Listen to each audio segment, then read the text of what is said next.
Hello दोस्तों।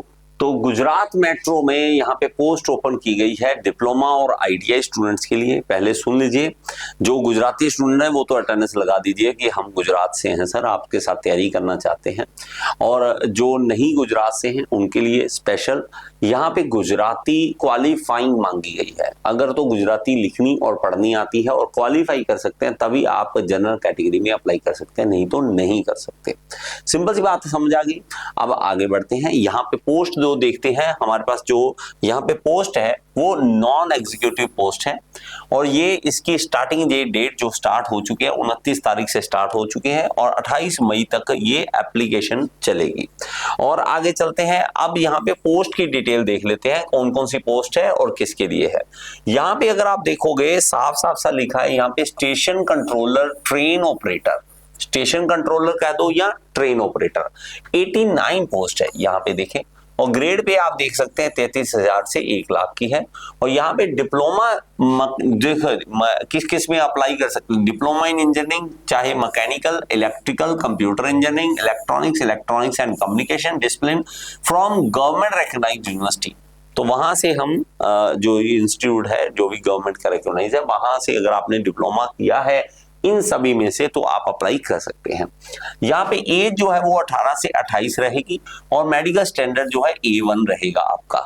Okay, next देखिए। यहाँ पे जूनियर इंजीनियर की पोस्ट है, इलेक्ट्रिकल की है, जो हमारे पास 4 पोस्ट है। जूनियर इंजीनियर इलेक्ट्रॉनिक्स है जो हमारे पास 38 है। तो इसमें अगर आप देखोगे डिप्लोमा इलेक्ट्रिकल में, डिप्लोमा इलेक्ट्रिकल इलेक्ट्रॉनिक्स में इसमें आपके पास एलिजिबिलिटी बनती है। आगे देखेंगे तो यहाँ पे फिटर की पोस्ट है, मेंटेनर फिटर की पोस्ट है, ये 22 नंबर पोस्ट है। और ये हमारे पास देखेंगे तो आईटीआई मांगा गया है फिटर में, आपकी फिटर में आईटीआई हो। मेंटेनर है इलेक्ट्रिकल में और इलेक्ट्रिकल में देखोगे 129 पोस्ट है। और यहाँ पे भी आप देखोगे तो आईटीआई की डिमांड की गई है और यहाँ पे देखोगे B1 स्टैंडर्ड हमारा होना चाहिए, मेडिकल स्टैंडर्ड आपका B1 होना चाहिए। मेंटेनर जो है इलेक्ट्रॉनिक्स, अब देखोगे तो इलेक्ट्रॉनिक्स में अगर आप देखते हो तो 101 पोस्ट है, यहाँ पे भी आईटीआई जो मांगी गई है। आगे चलिए, इसमें कुछ खास बातें हैं जिसको आपको बड़े ध्यान से पढ़ना है, उनके बारे में समझ लेना है। सो दिमाग में रखिए सारी चीजें। The position advertised above are technical post will not be available for person with disability। अगर आपके पास मतलब फिजिकली डिसेबल है तो वो यहाँ पे अप्लाई नहीं कर सकते हैं। Candidate can not apply for more than 1 post, एक से ज्यादा पोस्ट पे अप्लाई भी नहीं कर सकते।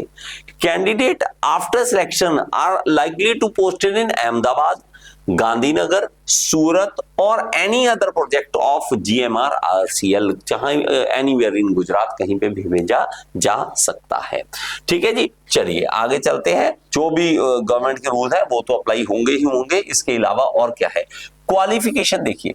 अब क्वालिफिकेशन आपके पास पहले ही आपको जैसे बताया, लेकिन अगर आप देखेंगे कि अगर आपके पास डिप्लोमा के बेस पे कोई डिप्लोमा मांगा है लेकिन अगर आपके पास बीटेक है तो आप अप्लाई कर सकते हैं।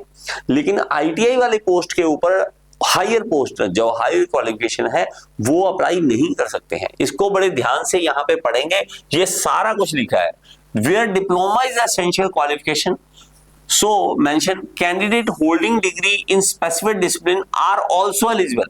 However, diploma or degree will not be considered as higher qualification in place of ITI। जहां पे ITI लिखा है वही ITI होनी चाहिए आपके। हाँ, ITI के बाद किया है डिप्लोमा वो अलग बात है, लेकिन ITI होनी चाहिए आपके पास। बात समझ गए। तो ये जरूरी कुछ बातें हैं जो आपको पता होना चाहिए। Candidate appearing for final year examination diploma degree ITI, वो भी सूटेबल पोस्ट के लिए आप अप्लाई कर सकते हैं which they fulfill minimum qualification. Such candidate will be admitted to the examination and must produce the original marksheet at the time of document verification. अगर document verification जब होगी तब आप अपना जो है फाइनल क्लियर हो चुका हो आपका उससे पहले, ताकि आप अपना जो है रिजल्ट दिखा सके। ओके, जॉब प्रोफाइल की बात करें, यहाँ पे जॉब प्रोफाइल का भी बता रखा है, जहां अलग अलग जो भी आपकी ड्यूटीज होगी उसके बारे में बताया है। प्लीज इसको जरूर पढ़े। मेन हमारे पास यहाँ पे आता है सिलेक्शन प्रोसेस। अब जो सिलेक्शन प्रोसेस है वो डिफरेंट है। For the post of station controller, station controller और ट्रेन ऑपरेटर जो है उसके लिए अगर आप देखोगे 3 स्टेजेस है। रिटन टेस्ट है, साइको एप्टीट्यूड टेस्ट है फॉलोड बाय डॉक्यूमेंट वेरिफिकेशन। तो ये आपका होगा, रिटन होगा और साइको होगा, मेनली हम ये देखेंगे। एंड मेडिकल एग्जामिनेशन जिसमें A1 कैटेगरी आपकी होनी चाहिए, ये आपको पता होना चाहिए। ओके, जूनियर इंजीनियर की पोस्ट के देखिए तो यहाँ पे 2 स्टेजेस है, रिटन टेस्ट है और सीधा डॉक्यूमेंट है, फिर तो डॉक्यूमेंट और मेडिकल है, जिसमें A1 आपकी कैटेगरी होनी चाहिए। मेंटेनर की पोस्ट के लिए देखिए यहाँ पे भी 2 स्टेजेस हैं, रिटन है और सीधा डॉक्यूमेंट वेरिफिकेशन है।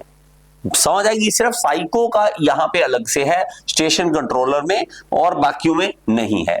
इसके अलावा आप देखेंगे सिलेबस या इसके एग्जाम में पूछा क्या आ जाएगा, स्टेशन कंट्रोलर जो है वो या जूनियर इंजीनियर जो है उसके टेस्ट में 120 क्वेश्चन होंगे।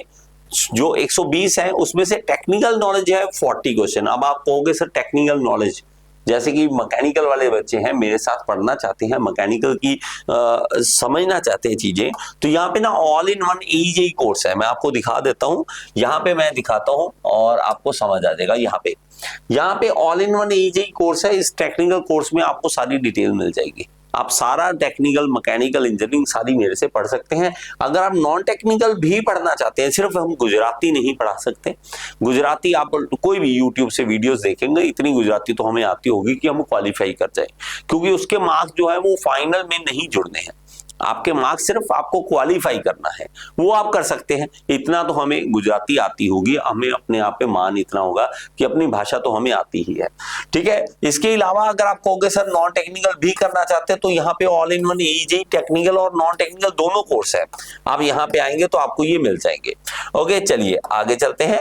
यहाँ पे आते हैं नेक्स्ट। अब यहाँ पे 40 क्वेश्चन जो है टेक्निकल, गुजराती लैंग्वेज 20 क्वेश्चन है, लॉजिकल एबिलिटी रीजनिंग 20 है, क्वांटिटेटिव एप्टीट्यूड 20 क्वेश्चन है, जनरल इंग्लिश 20 क्वेश्चन है। ये सब कुछ आपको पता होना चाहिए। इसके बाद मेंटेनर में जो 100 क्वेश्चन है, टेक्निकल 40 है, गुजराती लैंग्वेज 20 है, लॉजिकल एबिलिटी रीजनिंग 15 है और एप्टीट्यूड के 10 क्वेश्चंस आएंगे। समझ गए आप? ये सिंपल भाषा, जो सिंपल सी बातें हैं। Gujarati language test is only for qualifying nature. Okay, candidate must secure the minimum qualifying marks, जो क्या है 60% है जनरल कैटेगरी के लिए, 50% है रिजर्व कैटेगरी के लिए, to be considered for the selection. However, the marks obtained in Gujarati language will not be included in the calculation of the cut-off score.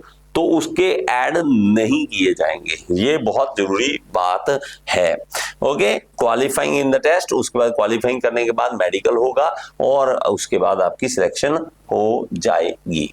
Okay जी, चलिए उसके बाद ट्रेनिंग जो आपको बताएंगे, ट्रेनिंग आपकी 2 साल की ट्रेनिंग है, उसके बाद आपको परमानेंट किया जाएगा।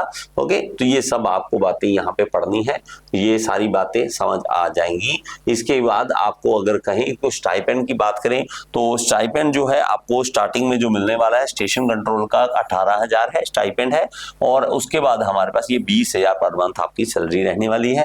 उसके बाद ये सैलरी मेरे बच्चा ये जरूर एक बार देख लेना, क्योंकि आपकी जो परमानेंट सैलरी होगी वो थोड़ी ज्यादा होगी, ज्यादा ऑब्वियसली होगी क्योंकि अब तक पे कमीशन है वो लगेगा इसके ऊपर। ठीक है, आगे चलिए। जूनियर इंजीनियर की 18,000 सैलरी, उसके बाद मेंटेनर की 14,000 सैलरी आएगी। ठीक है, आप अप्लाई करें पोस्ट के ऊपर। आप अप्लाई कर रहे हैं या नहीं कर रहे, आपका कोई गुजराती फ्रेंड है उसको ये वीडियो फॉरवर्ड कीजिए, उनको कहिए अप्लाई करें, ताकि आपकी जिंदगी अच्छे तरीके से चल सके और करियर आपका अच्छे से बन सके। Thank you so much. Next video में फिर से मिलेंगे, और सब्सक्राइब तो कर ही लिया होगा ना अपने चैनल, देखते हैं कितने लोग करते हैं। Thank you so much.